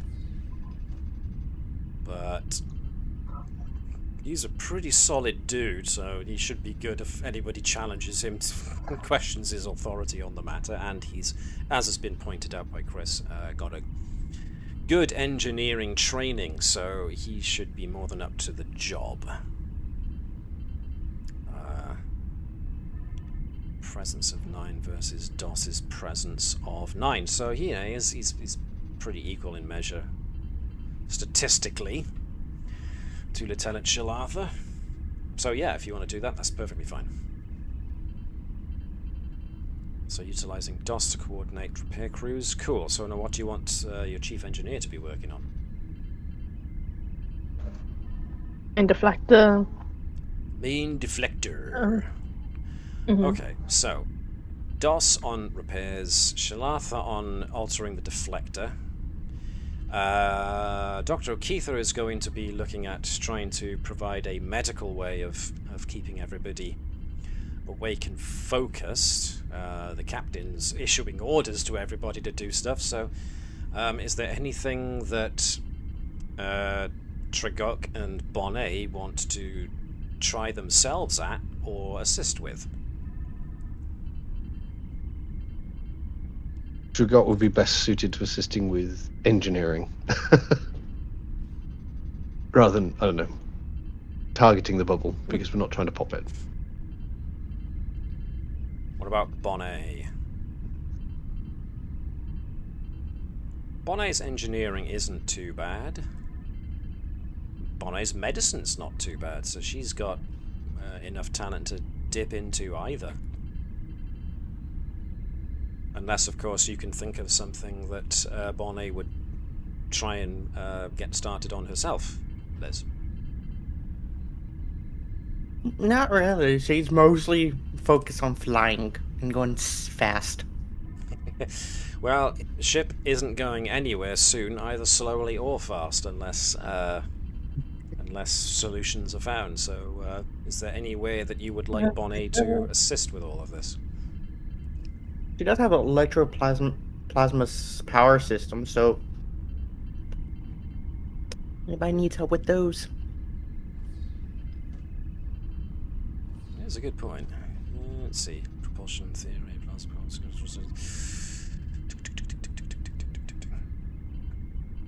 I mean, she could always help with the repairing the port nacelle, or even the engines, because that was a power-related issue. Again, up to you. I think she'll help with the engines. All right. Overall, we've got all of that going on. Groovy. Right. Well, who wants to start us off? Are we going for the deflector, or the medical, or the engines? I'm happy to kick things off with the deflector side of things. Cools. So, let's see. Shilatha has got foci in warp field theory, which was a good degree to do with what the deflector's all about. So that'll do us as a focus. And Cool. it's such Sorry, reason go on. and engineering. Reason engineering, thank you. Focus.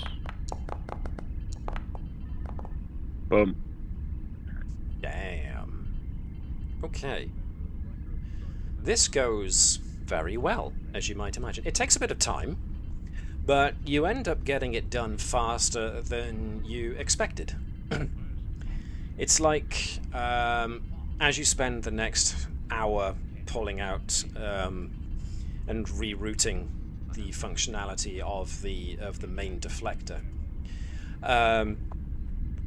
you could have sworn you'd pulled out that one jack out of a socket before you put it into another, but when you look back, it's already in the socket, so you must have done it without noticing. So, hooray for past Shilatha. She made future Shilatha's job that much easier, apparently without realizing. So, that job does get done pretty quick smart, especially with 3 successes.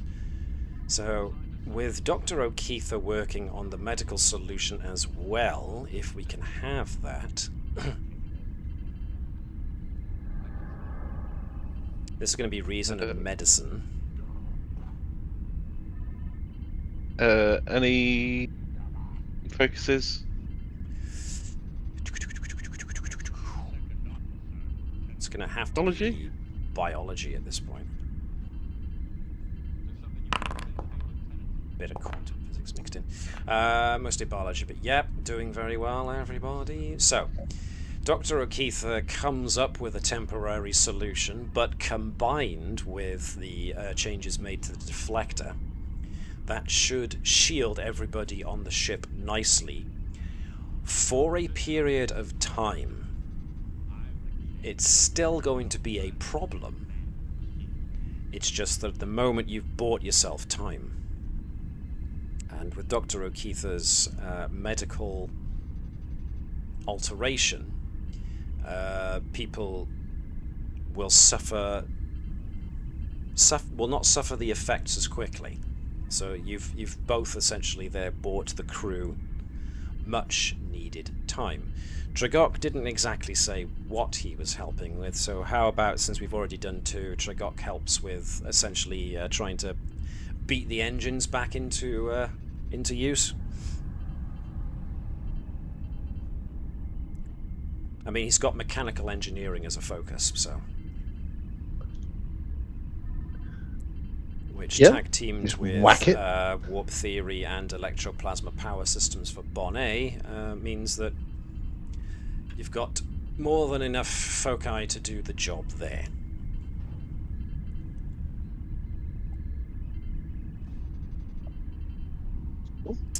So, somebody be the lead and somebody be the assist. Is it control or reason? Sorry. I'm going to say probably actually control and engineering for this one. This is a more Well, this is a more that's bog 11 standard, and plug it in, kick it, get it working again kind of job. That's 11 and 4 from me. What do the other? Bonnet is 11-3. Okay. So who wants to assist? Who wants to take the lead? I'll lead them as it's slightly better. And I get a focus for electroplasma power systems. I'll do. Yeah. 3. Blimey. Okay, again. Get it done in record amount of time. things just seem together. Let me start that sentence again. Things just seem to come together very, very well. Not easily, but when you set your minds to what you need to do, the task starts coming together very, very quickly in its resolution. It's like the moment you approach a problem, like, right, we need to engage the safeties, and you start to engage the safeties, and they click into place very, very quickly. It's like, cool, that's done. Now we can move on to trying to fire up the matter-antimatter intermix chamber, and that seems to come on almost not instantaneously, but as soon as you put start the processes up, and the reaction starts, power seems to come back on really, really quickly, to the point that lights around the entirety of the ship brighten that degree more, as there is now an audible hum that lifts, and Lieutenant Shilatha feels a little bit more at ease now that she can hear the purr, the hum of the warp engines come back online. So you've taken care of that quite nicely there. So, good jobs all around.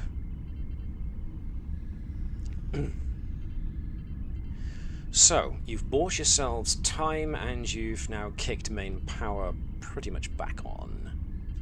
You still have all these other problems to solve, of course. So which would you like to tackle first?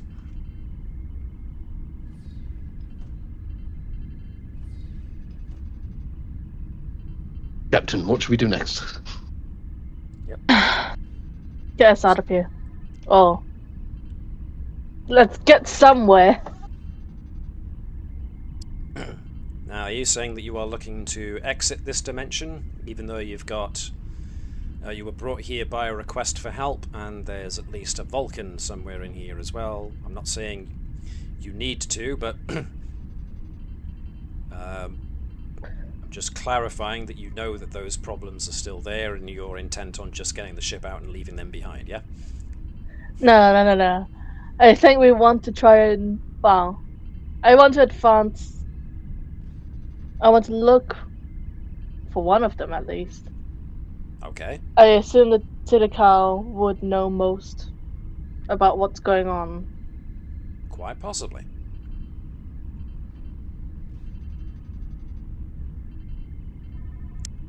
What do everyone else think?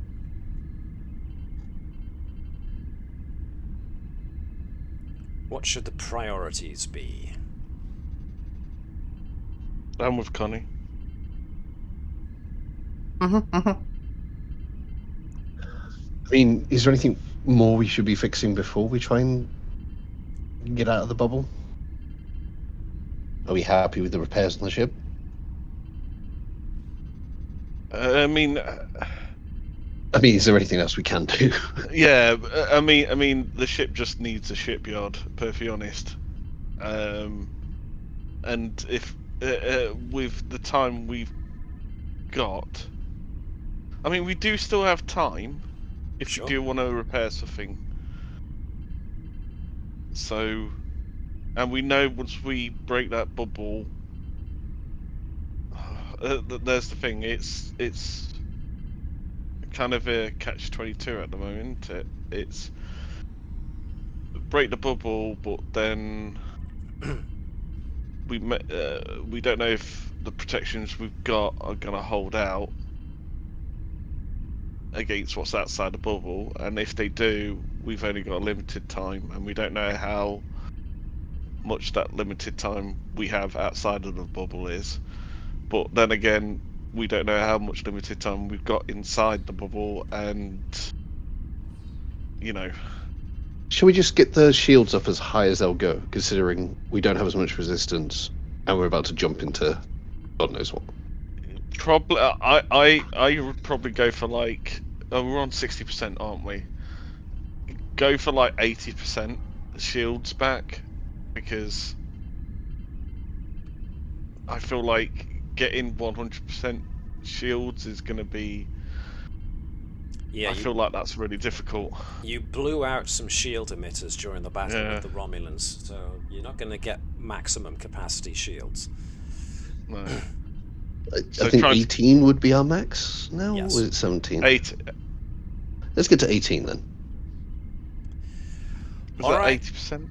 So, this will be a control and engineering task with a difficulty of 2, assisted by the ship's structure and engineering. So,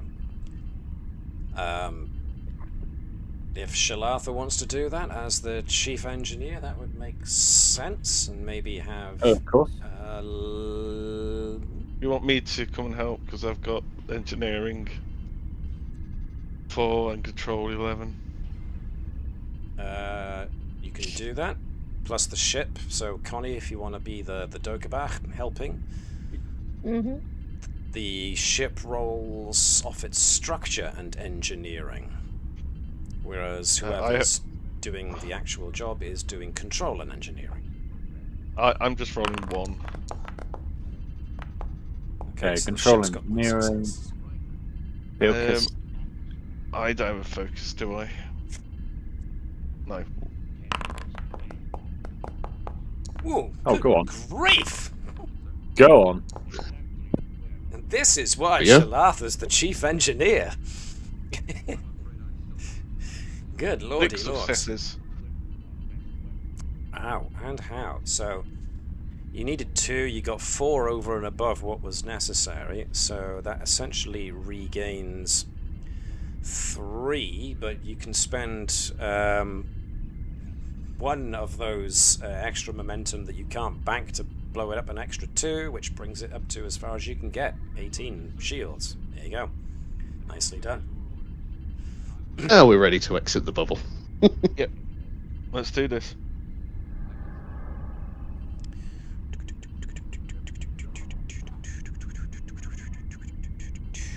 What's the worst that could happen? Captain, give the order.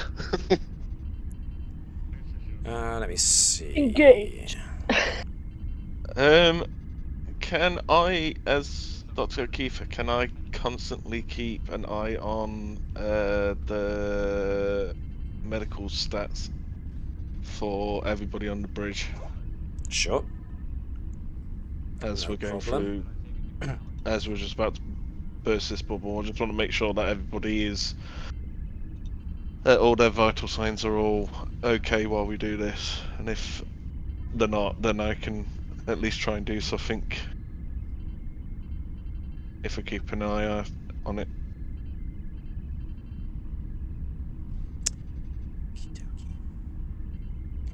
So,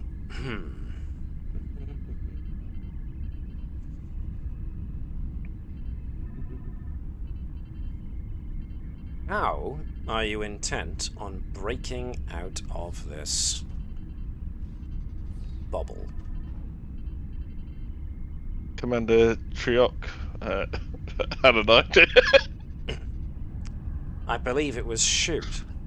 But that's hardly surprising considering we were talking about That's the answer to all that. So unless the captain gives a different order, that's the plan. Shoot away, Commander. Okay. Getting a target lock on the edge of the bubble is almost impossible, because the sensors can't lock onto it as a physical something. The best Tre'gok can do is essentially manually input the power output and therefore distance traveled of whichever weapon system you're going to use. So that, I suppose, does bring up the question of which weapon system we are using here, because the disruptor cannon is What? close, Yeah. the banks are medium, and the torpedoes are long.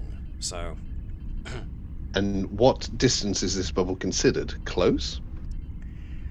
unknown. And I've got an idea. I've got an idea. Just hear me out. How about we shoot all 3?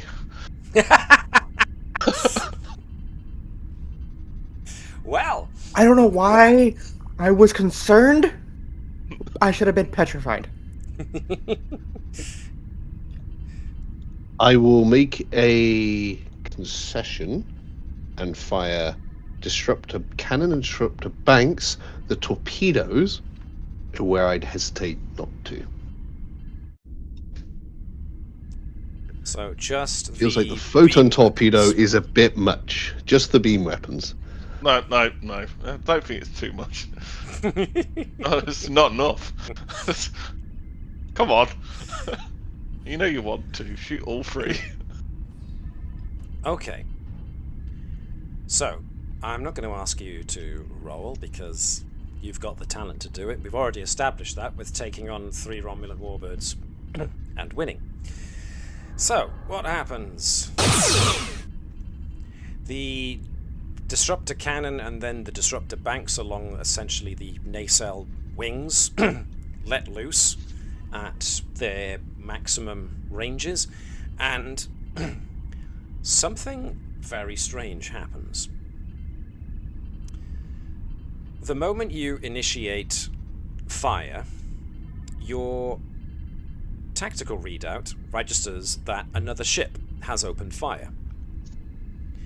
And if you imagine, as you see your weapon fires essentially forward the direction that the nose of the ship is pointing. At the same time, a very similar set of beams and energy discharges happen from somewhere off in a corner that you can't quite see, and then zips past to cross in front of those beams, but not actually impact them in any way. So the moment you initiated a fire, another ship initiated similar fire. Neither seems Captain, to we're have under any attack. overall impact on anything. Question. Fire we saw from somewhere else. Yeah. Do we know what sort of beam it was? Hostile. Please. Sit down, Commander Tre'gok.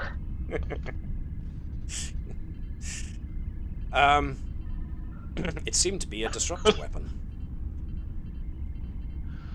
Did it have similar, like a similar composition to our disruptor weapons? Now that you mention it, yes, it did. Oh, I thought so. Are we the other ship? If you use sensors to try and locate the origin of where that other fire came from, you will find that there is indeed a Klingon attack cruiser somewhere off in this nebulous amount of distance, just at a different angle. And its ship specifications do certainly suggest it is a Vulture-class attack cruiser. Can we fire again? Just the medium range, not the long, not the short range. Sure. I just want to test the fair area. Just fire forwards? Yeah, like we did before, because we didn't Okay. hit ourselves before. Cool. There's a pun I can't resist using here. This time, just as Tre'gok is about to press the button to fire the disruptor array along the wings, another series of disruptor beams shoot over the top of the Do Qe'Bach before the Do Qe'Bach actually fires. It wasn't me. Captain, Okay. permission to open fire at will.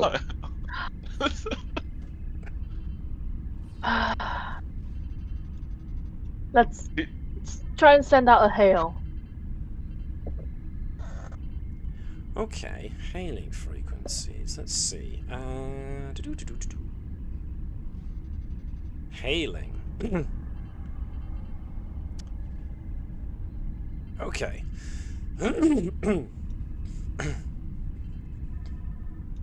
The closest you can get is that there appear to be other orbs out there.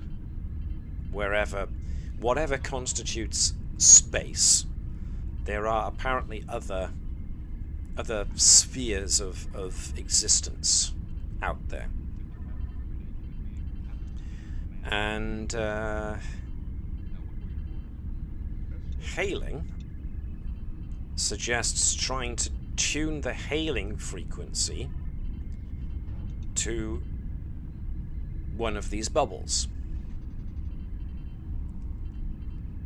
So if somebody wants to give that a try, they are perfectly welcome to, with an attempt at reason and science.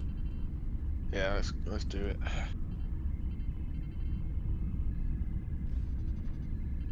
Reason and science. Quantum mechanics?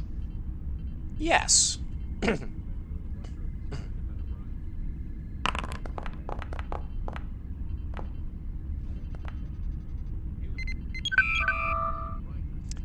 So this is the weirdest communication patch that Dr. Oketha has ever done. You're not trying to do the usual thing, which is open a communication frequency. You're trying to match a communications quantum signature with that of another something and see what resonates. What happens is a whine of feedback comes right over the line to the point where Oketha has to shut off the external speaker and, you know, maybe take out the earpiece as this brutal burst of feedback comes back along the comlink. But then My bad, cat. a blue glow starts to emit from the area, not far from the station that Dr. Oketha just attempted comms from. Sure enough, the blue glow resolves into a humanoid form. Unfortunately, the energy surge through the comm system is such that the comm system itself explodes. That's not nice to me, is it? Unfortunately. Boom.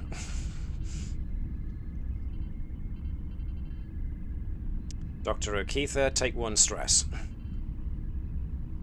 Okie. Oh, hold on. Superficial wounds, nothing serious at all. It's more the stress of having a comm panel explode in your face.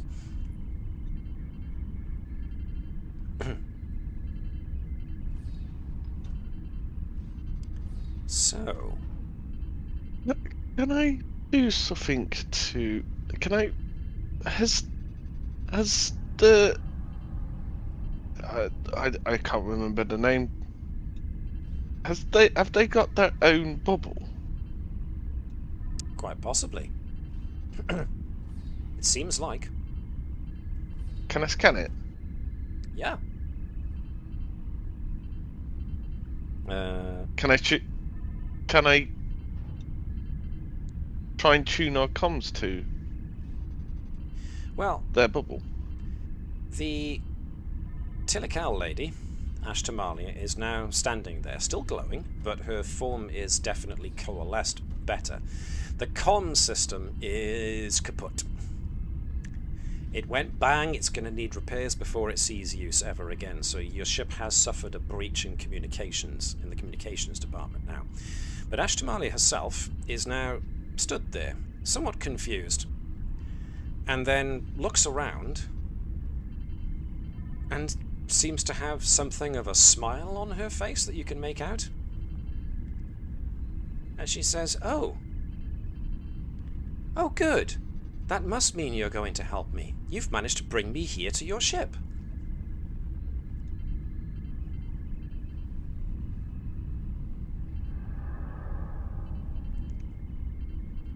Thank you for answering our call for help.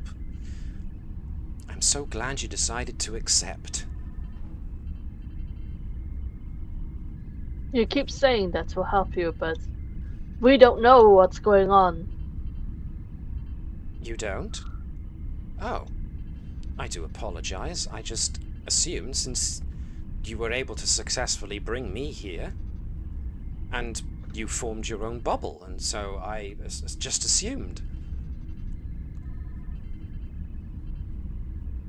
She's looking around, seeing the look in your faces, and she seems to be questioning her conclusions. Go on, Dave. No, we haven't formed our own bubble. We're stuck in a bubble, but we haven't formed our own bubble. Oh. And at the moment, this bubble is having a detriment effect to the people on board this ship. I'm sorry to say, it's not just the people on your ship that are experiencing this problem. You're merely experiencing it from a different perspective. You are creatures that are more familiar with your physical, three-dimensional surroundings, and so you created this place so that you could exist within it. My people, we have physical forms, but we are able to detach our Adorai, our spirits, our mental energy, if you will, from our physical bodies, so that we can exist in a place where such limitations do not have to be observed.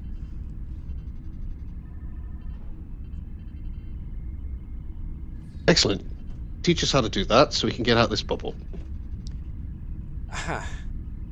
You'll have to forgive me, but that isn't exactly how this works. We are quick learners. Give me a second then, please.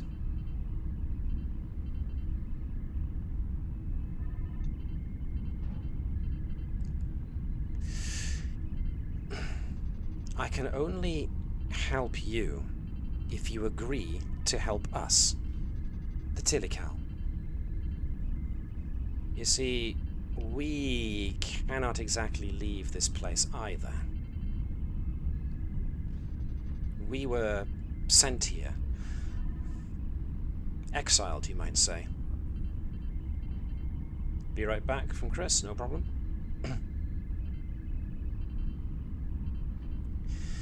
We are the displaced Tilikaal. Those who are not the displaced, they were sick. Potentially they spent too much time away from their physical bodies. It's not obvious exactly what, but they turned against us. And they sealed us in this place, this existence. Without our physical bodies, my people are not able to escape this realm. But you could. But only if you agree that you will help us first. How do we do that? Well then.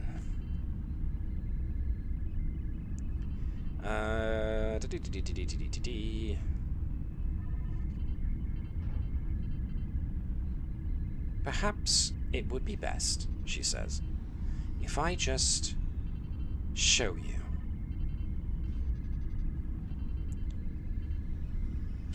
Now, with where we have just reached, with less than an hour left of our session, and with probably needing enough to last another session next time, I'm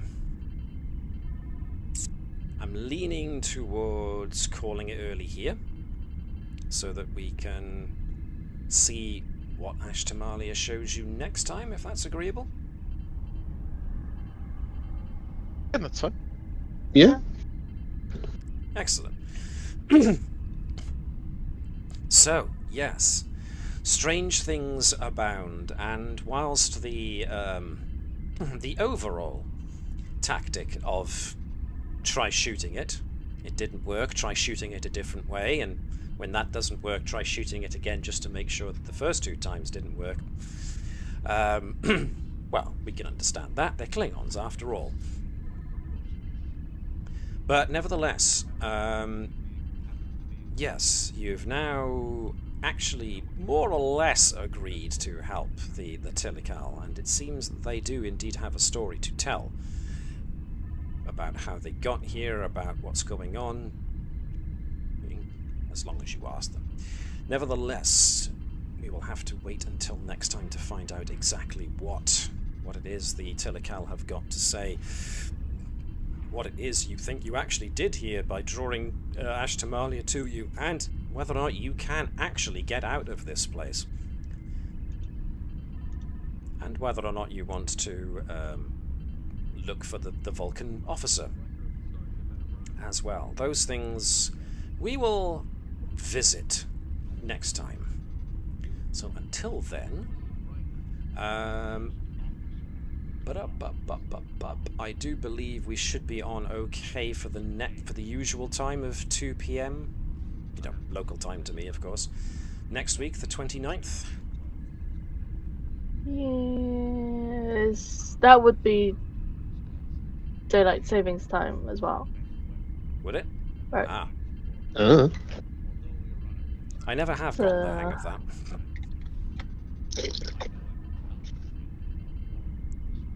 Yeah, next Sunday. You Next lose Sunday is an daylight hour? savings. So the time goes forwards. So it would be what is currently 1 o'clock. So earlier for Liz, I want to say. Well, we could start later, because otherwise it's already pointed morning out- for Liz. Liz did point out that I almost forgot to actually put the time, book our session into startplaying.games. So hopefully startplaying.games has what the start time would be local time at that point. We shall have to see. It usually does. Yeah, so we'll go from there and see what we can learn. Until then, yeah, plenty still to do. Fix a ship, find a Vulcan, find a way out, and figure out what the Tilikaal are actually asking of you and what their situation is. But we will leave that resolution and those resolutions, pardon me, until next time. So for those of you who did actually pop in and had a look, thank you very much for doing so. Those of you who are watching this on YouTube later on, hopefully this has been intriguing enough to compel you to come back next time. Either way, remember to check out the Utter Crisp and the interview that Chris did with Watersurf. And until next time, we will see you then. So, remember to do like the Klingons do, but maybe not immediately go towards the solution of shoot first, shoot second, shoot third, and then when everybody's dead, try asking questions. But do treat each other with love and respect, because we are all one tribe, one family, one house.